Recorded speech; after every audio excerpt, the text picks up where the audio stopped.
including Mary J. Blige and some Mariah Carey. And we have a special guest in the studio this morning with us, and his name is Jason Ferguson. Just who is Jason Ferguson? He's here to tell us a little bit about himself right now. Good morning, Jay. Hey, good morning. Thank you for having me here. Not a problem. And what qualities do you speak on about health and wellness? Well, I just try to express the importance of being healthy and being fit in today's society, especially in Philadelphia with the intense population of obesity hitting the city and everywhere else. Okay, and I understand you do martial arts. Explain how that helps with your health and wellness program. Not a problem. Yes, I've been a practitioner of Tai Chi for over 10 years, and I've studied other arts as well. But in my opinion, and my approach to, I guess, fitness or overall health is taking it in a three-pronged effect. And that comes with the mind, body, and the spirit. So the martial arts gives me a little bit more of a foundation with that.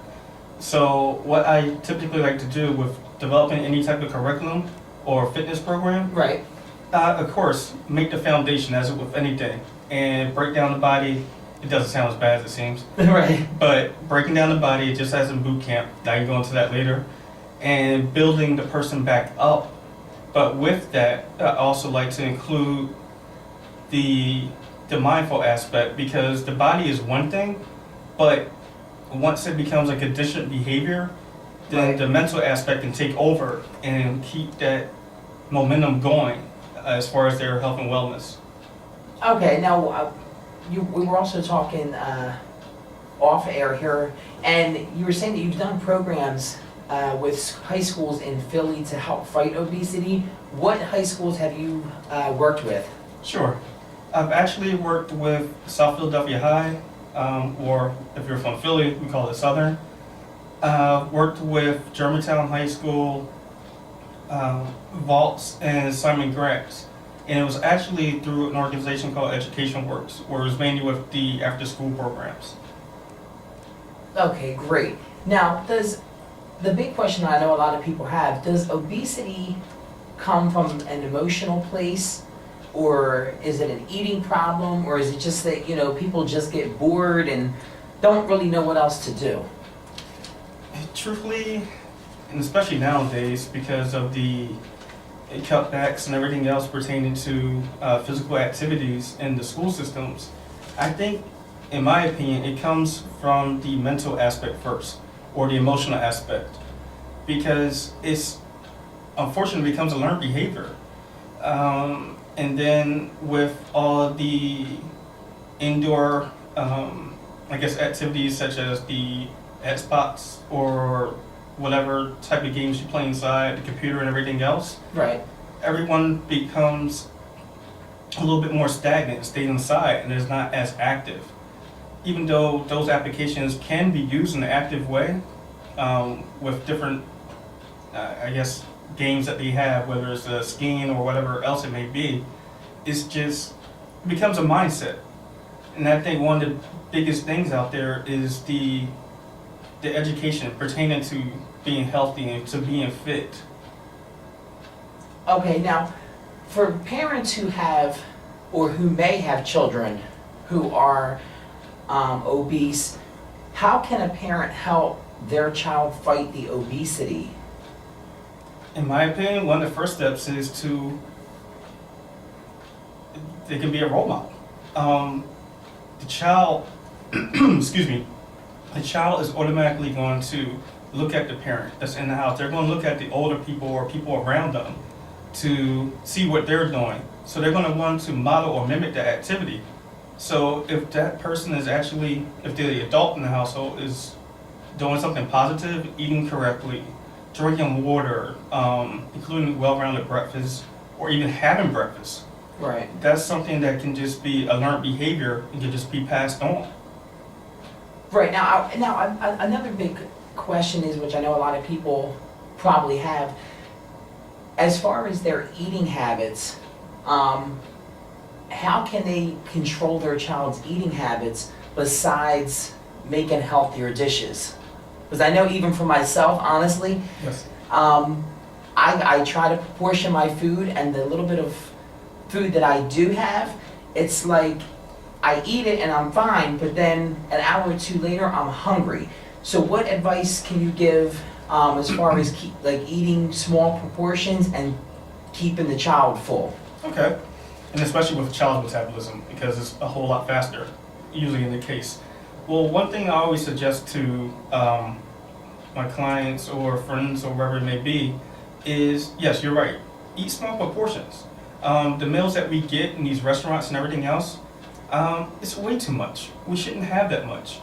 One thing I always try to tell people is, okay, say if you get a meal from wherever it may be, Right. break it up. You don't have to eat everything at once. Right. Break that meal up, eat half for lunch, eat another part later in the day. And on the same token with that, have a snack in between, a healthy snack. Whether it's something like cashews, some type of fruit. And truthfully, one of the biggest things is drink water. Water Right. is so essential to your diet.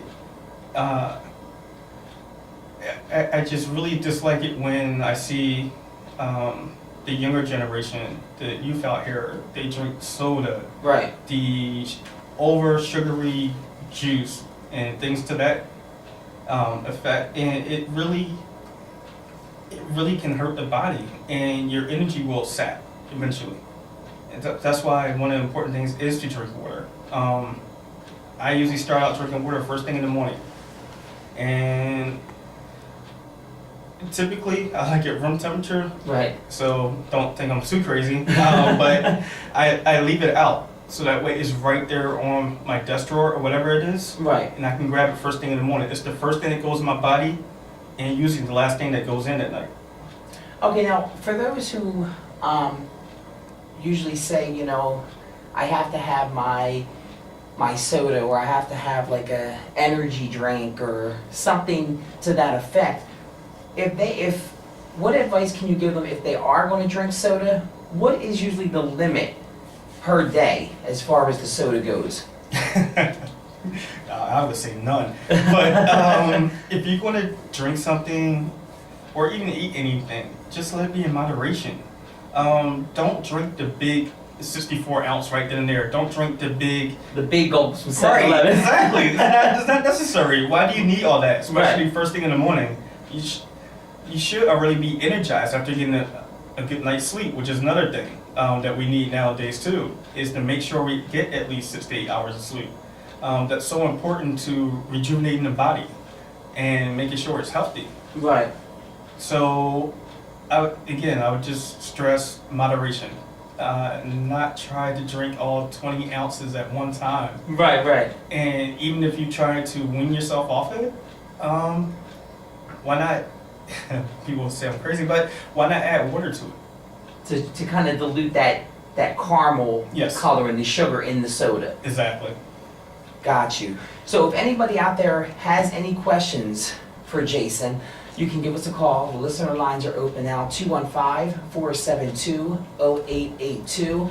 215-472-0882. We're going to continue our conversation with Jason. And again, if you have any questions in reference to what we're talking about, fighting childhood obesity, give us a call. I'm sure Jason will be more than welcome to answer any questions you have. It's 8:10, 10 minutes after 8 o'clock. Mary J. Blige, this is Be Without You.